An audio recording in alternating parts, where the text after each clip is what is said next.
grade advanced class. Let's go ahead and get prepped up for this chapter test. Number one says determine whether x and y are proportional. When I look at these, I want to see, do I have the same rate going across here? Remember, I always take y and I put it over x. So on my first one, I have 12 over 4, right? And 12 over 4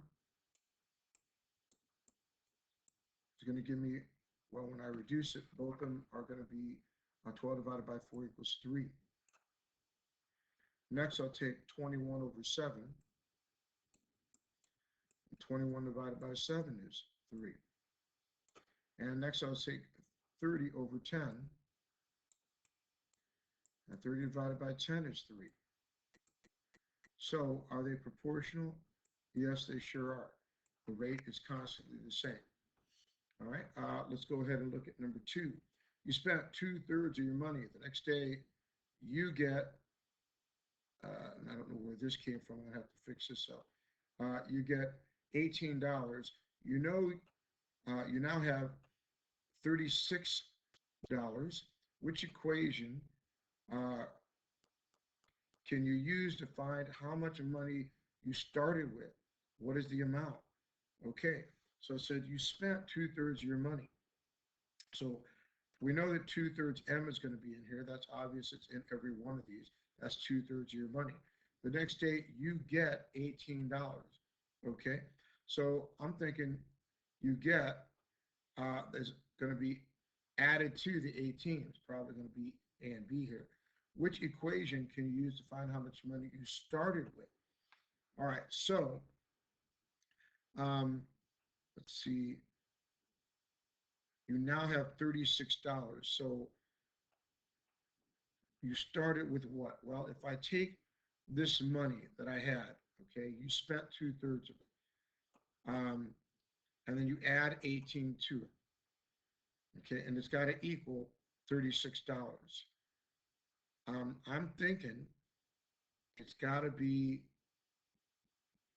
well, we have these two here that both equal 36, but one of them comes up to $81. One of them comes up to 27. So I'm thinking we need to figure out, is it going to be A or B? Let's figure this out. When I subtract 18 from both sides, this is going to give me another 18 left over.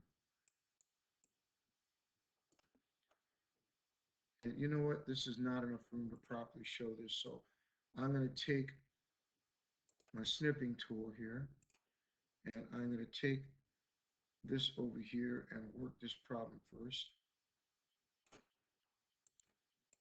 Since it seems to be the problem that is for both A and B, which we believe is the correct one.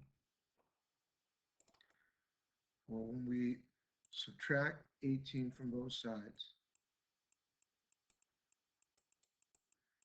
it's going to leave 18 over here, because 36 minus 18 is 18. That's got to equal 2/3 M.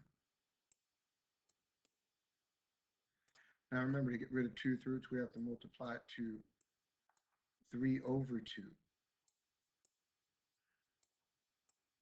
which means I have to multiply this side to 3/2. I know 18 and 2 are both divisible by 2. 2 divided by 2 is 1. 18 divided by 2 is 9. Now I have 9 times 3. All right?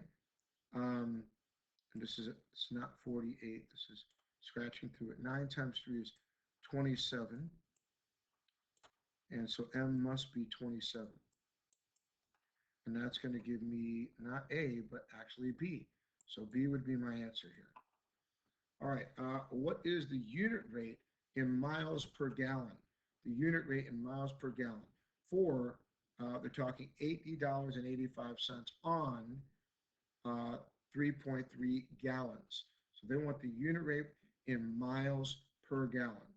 All right, so we're talking here, remember, a unit rate tells us how much 1 is. So we have to take 80.85 and divide it by 3.3. So when I do that, let's see, 80.85 divided by 3.3, it's going to leave us 24.5.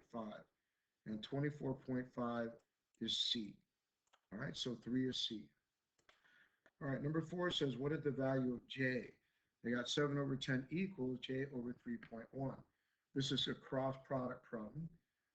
Remember, we're going to take I'm just going to highlight it here, the number on top here, multiplied to the number on the bottom there. I'm going to take, and that has to equal the number on the bottom here times the number on the top there. So let's go ahead and put those things equal to each other. We're going to have 10 times J. That has to equal 7 times 3.1.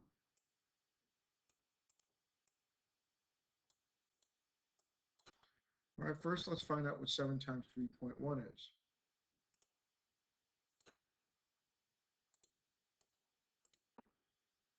That's going to equal 21.7, okay? So now we have 10J equals 21.7.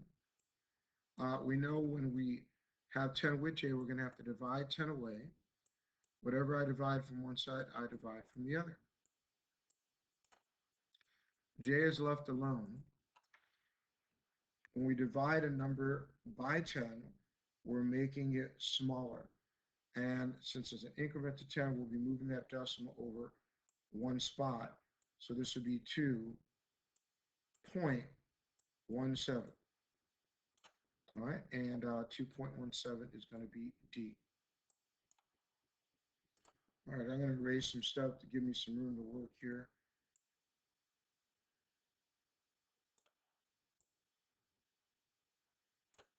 Let's see, we've got, just in case I need some more room. Let's go here to number 5. Chase the appliance repairman charges $99 for a service call and $55 an hour. When we write that into equation, that's going to be $99, that's for the service call, plus 55 times X, or H for hours. So we could put it in the other order too, 55 times H. But we wouldn't be taking away $99. Remember, we're charging 99, so it's 55H plus 99. So we know it's either going to be B or it could be D, all right? We got to figure out which one of these is it going to be. One of them has 4.2 for an answer, the other one has 7.8. There's only one way to solve this. I'm going to grab this, I'll bring it over here and work it. So when I do that, let's see, let's take this problem here and let's solve it. And Chase is no relation to our Chase in class. Remember, it's strictly coincidental. All right, we're going to hit minus 99 from both sides. We do this because we are doing PEMDAS backwards with equations, which means I'll do my addition and subtraction first, the opposite of what we normally do. We do everything the opposite with equations. So the opposite of positive 99 is negative 99.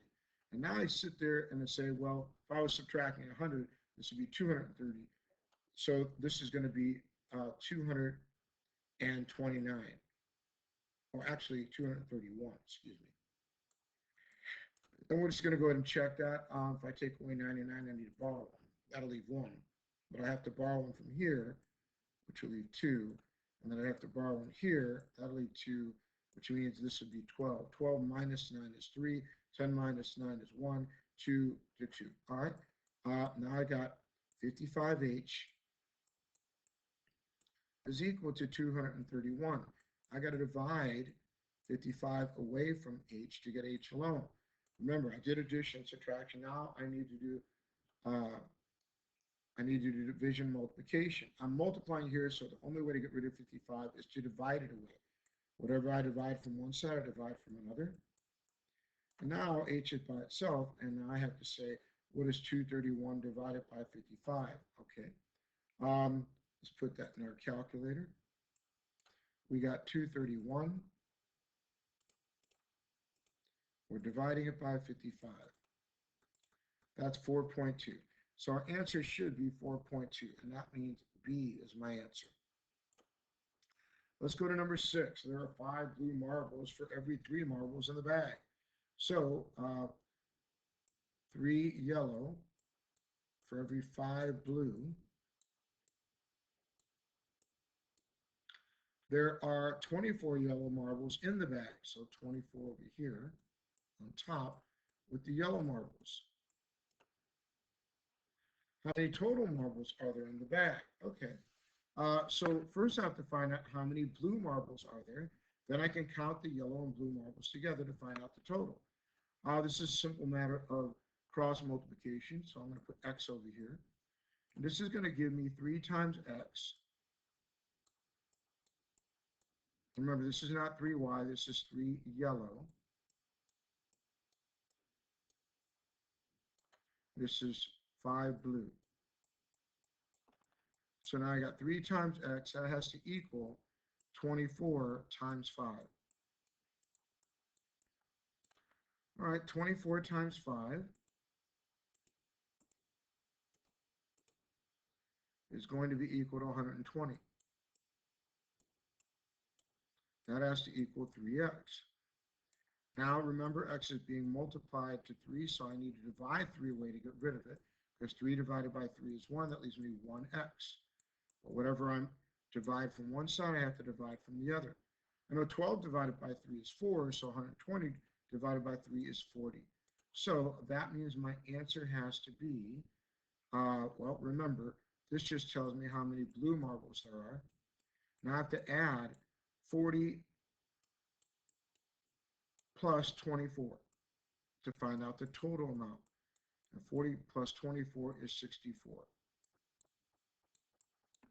So my answer should be 64 marbles. All right, we're down to number 7 now. Which equation is shown on the graph? I told you guys about this one. First of all, we're doing rise over run. How much did it go up? How much did it go over? Well, it went up 1, 2, but it also, look, these are increments of 5. So it actually went up 5, 10, and went over 1. So this is 10 over 1 as a rate. 10 divided by 1 is 10.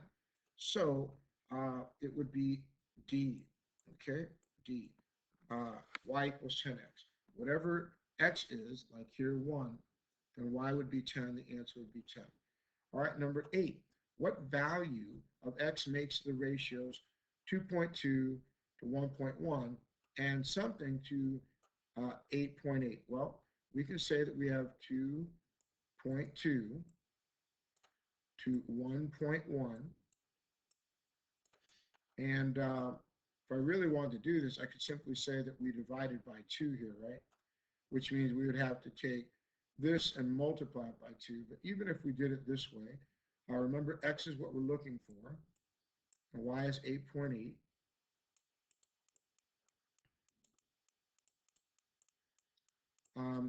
So this is going to be 2.2 times 8.8 has to equal 1.1 times x. All right, let's go ahead and do this. I'm going to take my calculator and say what is 2.2 times 8.8. That's going to give me 19.36.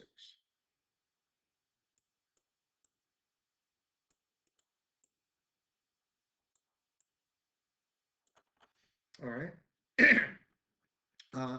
Now that I have that, I have to say, what is 19.36? Remember, this is going to be equal to 1.1x.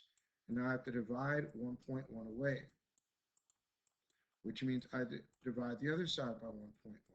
So I'm going to take that 19.36 and divide it by 1.1. That's going to give me 17.6. So x is 17.6.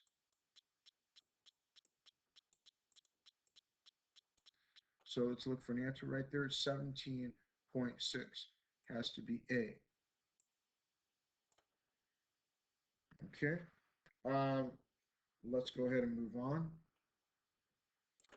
We're going to number 9 now. It says the scale drawing has a scale of 1 inch is equal to 250 feet. Okay, so 1 inch is equal to 250 feet. All right, what is the actual length of the segment that is 5 inches? So this is 5 inches. We want to know how many feet it is. Well, I see that 1 times x is going to be equal to 250 times 5. When I take 250 and multiply it to 5,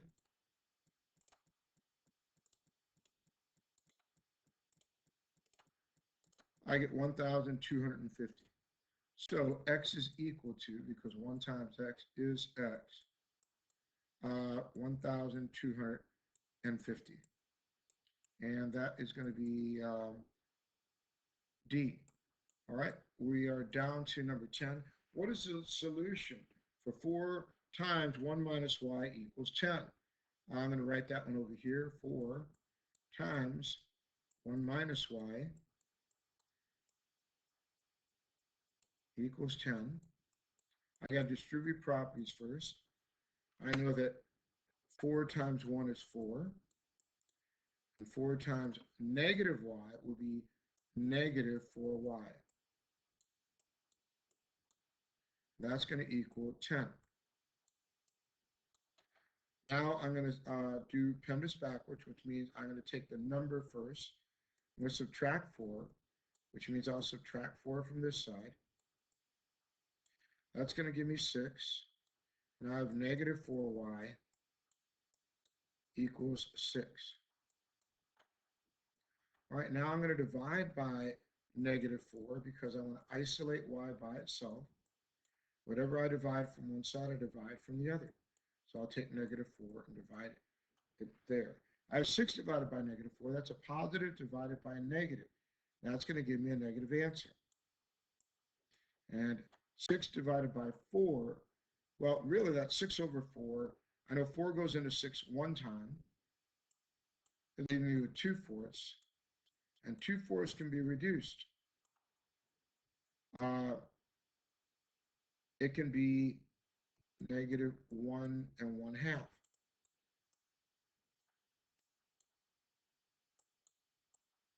And that's because we know 2 and 4 are both divisible by 2. Now 1/2 can also be equal to negative 1.5 because 1 divided by 2 is 5. Since I'm looking at nothing but decimals here, that seemed to be the way to go. So negative 1.5 is B. All right, we've covered the entire study guide. If you can do the study guide, you're ready for the test. So make sure that you studied well for it, and we'll knock this test out of the block, or out of the park, excuse me. See you in class, and